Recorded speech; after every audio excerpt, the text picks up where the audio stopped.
Halo, assalamualaikum. Selamat datang di channel levelup.id. Di video kali ini kita akan sharing teman-teman bagaimana cara untuk upgrade SSD laptop kalian tanpa perlu install ulang.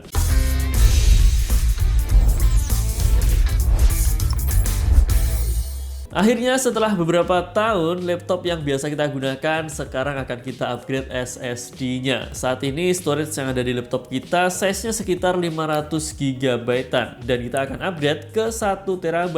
Karena sudah tidak cukup lagi untuk menyimpan file, apalagi saat ini Windows 11 yang size-nya sudah semakin besar lagi guys. Dan karena di storage lama sudah terinstall banyak aplikasi, sudah tersimpan banyak data juga, kita tidak akan install ulang, tapi kita akan migrasi operating system dan data-datanya ke SSD yang baru. Jadi buat kalian yang ingin mengupgrade storage kalian juga tanpa install ulang, tonton video ini sampai selesai guys. Sebelumnya beberapa hal yang harus kita perlukan. Yang pertama pastinya adalah SSD yang baru, dan karena di laptop kita hanya ada satu slot SSD M.2, kita perlu sebuah enclosure NVMe M.2 seperti ini. Nanti kita akan pasang SSD baru ini ke NVMe, kemudian kita hubungkan ke laptop kita pakai kabel USB. Sekarang kita pasang terlebih dahulu SSD baru kita ke dalam enclosure M.2-nya. Setelah terpasang, kita bisa langsung hubungkan aja SSD barunya ke laptop atau ke PC menggunakan kabel data. Setelah terpasang, kita perlu inisiasi terlebih dahulu SSD baru kita. Caranya klik kanan di Start menu, lalu pilih Disk Management. Kalau muncul seperti ini, silahkan kalian pilih GPT aja dan pilih OK. Setelah selesai, kalian bisa keluar dari Disk Management-nya.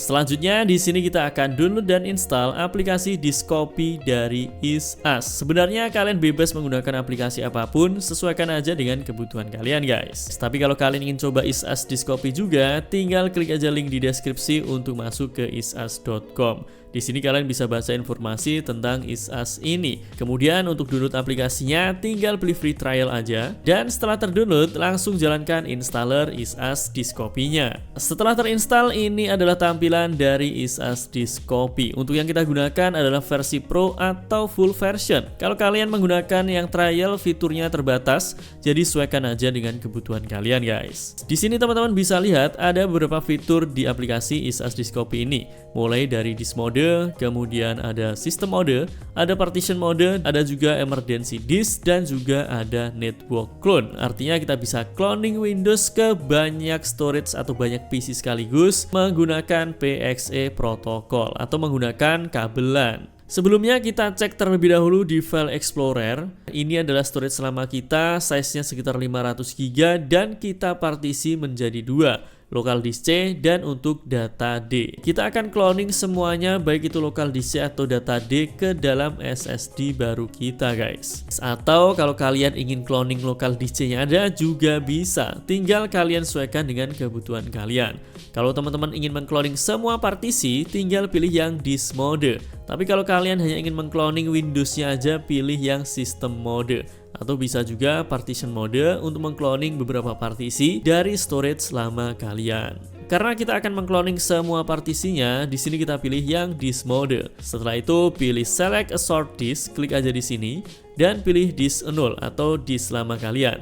Kemudian pilih select. Selanjutnya pilih select a target disk dan silakan pilih storage baru kalian, kemudian pilih select lagi. Setelah sesuai, tinggal pilih next aja.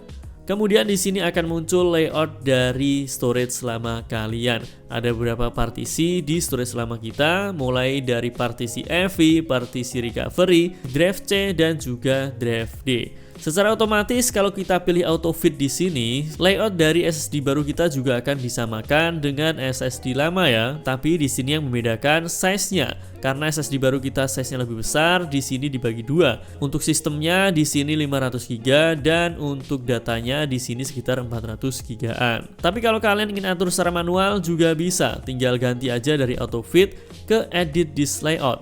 Kemudian di sini kalian bisa atur sesuai dengan keinginan kalian. Misal kita atur layoutnya seperti ini, setelah sesuai kalian tinggal pilih proceed aja. Kemudian di sini ada warning, silahkan amankan semua data yang ada di SSD baru kalian karena akan diformat. Karena SSD-nya baru tidak ada datanya, kita tinggal pilih continue aja guys. Kemudian kita tunggu proses migrasi datanya sampai selesai. Di sini akan perlu waktu beberapa lama tergantung seberapa size data-data kalian dan tergantung berapa kecepatan dari storage kalian. Kita akan tunggu sampai nanti prosesnya selesai. Kalau muncul keterangan seperti ini, kita pilih no aja karena nanti kita akan replace SSD lama dengan SSD baru. Tapi kalau kalian ingin buat Windows Portable yang bisa booting dari USB, kalian bisa pilih yes. Di sini kita pilih no karena kita akan ganti SSD lama dengan SSD yang baru. Setelah selesai, kalian bisa pilih finish. Dan teman-teman bisa cek di File Explorer. Teman-teman bisa lihat sekarang sudah ada partisi baru yang isinya adalah Windows dan juga aplikasi-aplikasi yang sudah terinstall. Isinya sama dengan local disk C ya. Kemudian yang data ini isinya sama dengan data D ini. Jadi sekarang kita sudah berhasil migrasi data dari storage lama ke storage yang baru. Setelah proses migrasinya selesai, langkah selanjutnya kita akan lepas SSD yang lama dan pasang SSD baru di laptop kita guys. Untuk melepas SSD yang lama, kita perlu buka cover dari laptop kita terlebih dahulu. Ini beda-beda tergantung dari merek laptop kalian. Ada yang ribet, ada juga yang sangat mudah tidak pakai baut seperti ini. Tapi untuk laptop kita ada beberapa baut yang harus kita lepas. Setelah covernya terbuka, jangan lupa disconnect atau lepas juga konektor baterai agar tidak terjadi short secara tidak sengaja yang justru akan merusak laptop atau PC kalian.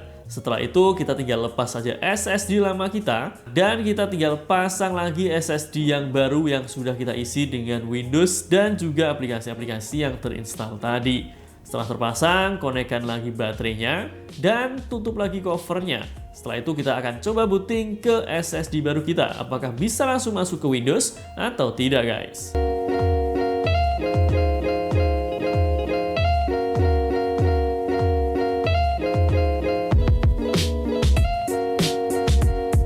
Jadi tadi teman-teman pembahasan kita tentang cara untuk upgrade SSD lama ke SSD yang baru tanpa install ulang. Sebenarnya kalau kalian lebih suka install ulang juga bisa, tergantung dari kebutuhan kalian guys. Semoga video ini bermanfaat. Jangan lupa like, comment, subscribe, dan sebarkan video ini ke sosial media kalian agar semakin banyak orang yang mendapatkan manfaat dari channel ini. Sampai jumpa di video selanjutnya.